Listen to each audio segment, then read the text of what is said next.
Baltimore riots. It's unbelievable the incompetence that the mayor has. This Rawlings-Blake, mayor of Baltimore.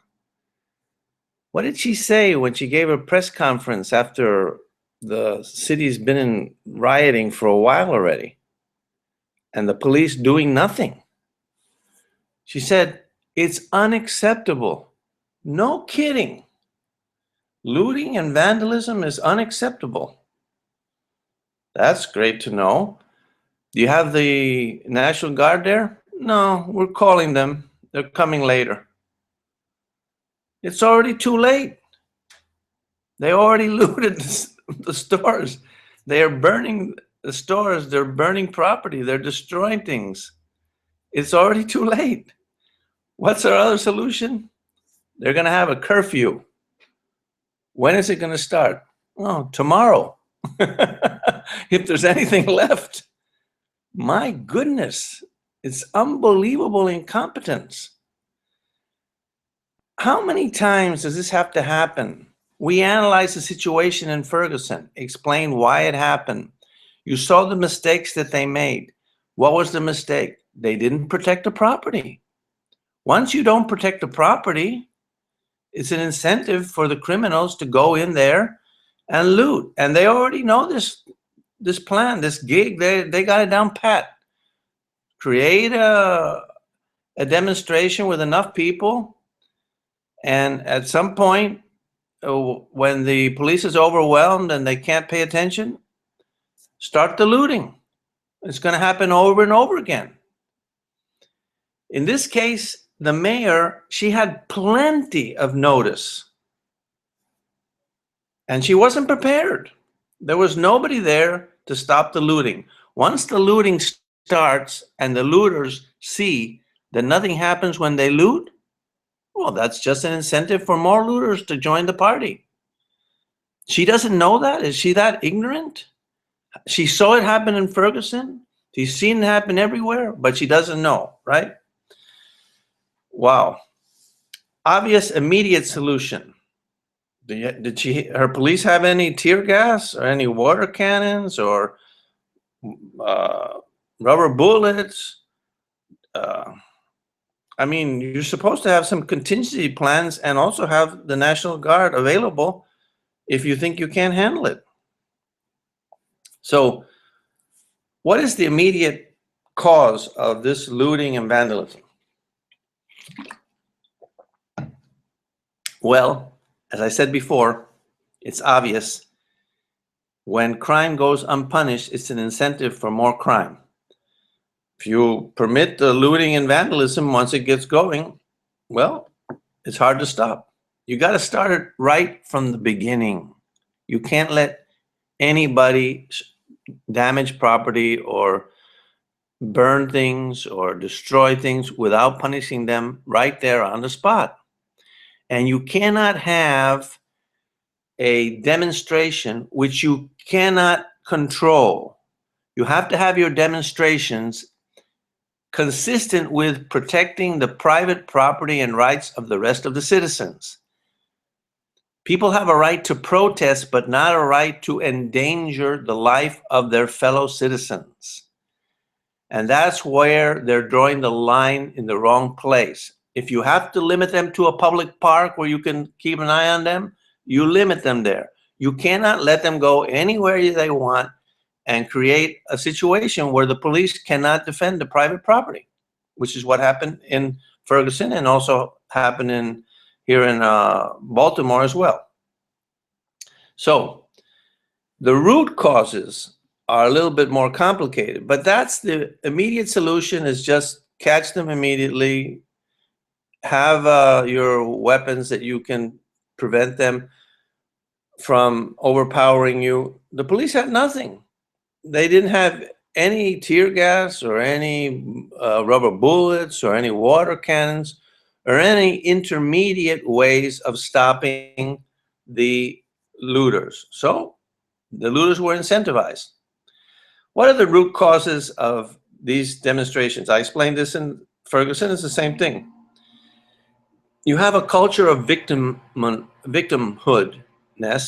where people, a large segment of the people in that city think they're victims. So they're angry. People that are victims consider themselves to be angry. What are they victims of? The establishment, the white community. And so they're taught by their leaders, by their parents, by the people that surround them, that the reason why things aren't going well for them in life is because they're black, because they're being abused, and so they're angry. That's one of the causes of their anger. Of course, the other cause is also that since we have so many victimless crimes, like laws against drugs, against loitering, against prostitution, where there's no victim there, they're not victimizing anyone. The police have to intervene with these people constantly, so they are very angry, and they create, there's a lot of friction, and there's a lot of resentment.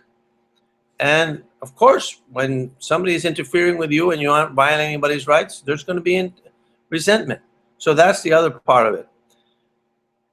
Essentially, these people do not believe in a moral code. They don't believe in property rights. They don't believe in respecting their fellow citizens. And so when they have an opportunity to loot without being caught, they're going to do it. And so they did it in Ferguson. In fact, that's how the whole thing in Ferguson started. One guy went in to a convenience store, and he thought he had a right to the cigarillos. So he went and took them. He did not respect property rights. And that's the truth about all these people. And one of the reasons why people don't respect property rights is because in our society, we have wholesale redistribution of wealth, which undermines the value of property rights. The redistribution of wealth is saying to the community, the people that produce the goods, the money, they don't own it.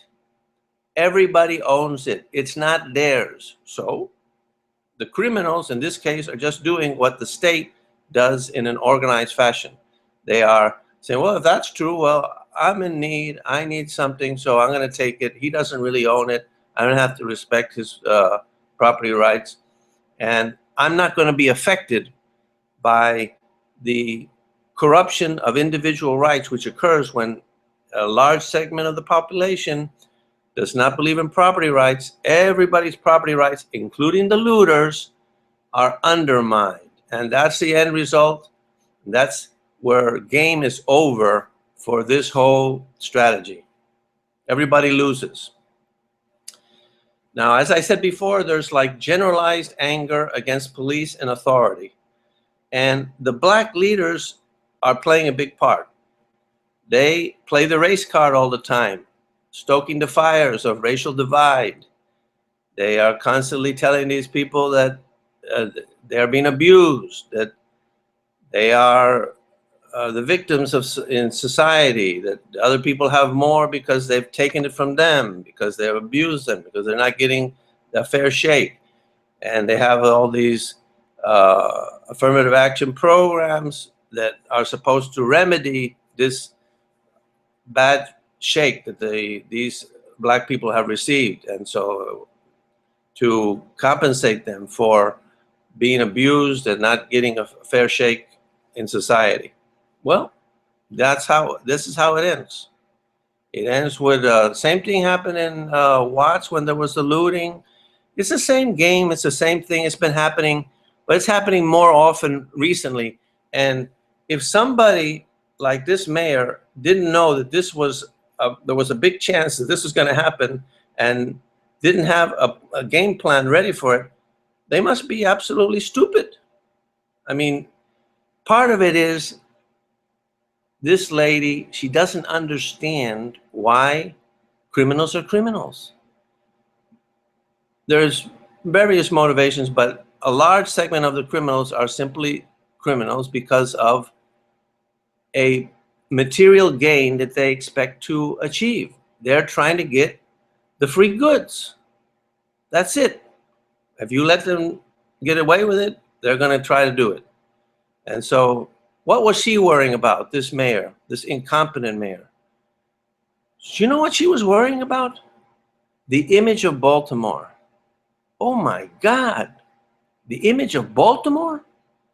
When people's lives and property are being destroyed, when the police's authority is being undermined, and therefore everybody's rights are going to be less protected. The police were just standing there. They could care less if they steal everything. So what? It's no skin off their back. This doesn't end well. It just makes things worse, as she said. She was right about that. Anyway, when you promote this victimhood mentality, this is what you get. When you divide America by playing the race card, when you promote racism, when you promote affirmative action programs which are racist, all these things ultimately happen. So I just had to get this off my chest, and I wanted to find out what you all thought. So thanks for listening to my little rant, and give me your feedback. Bye.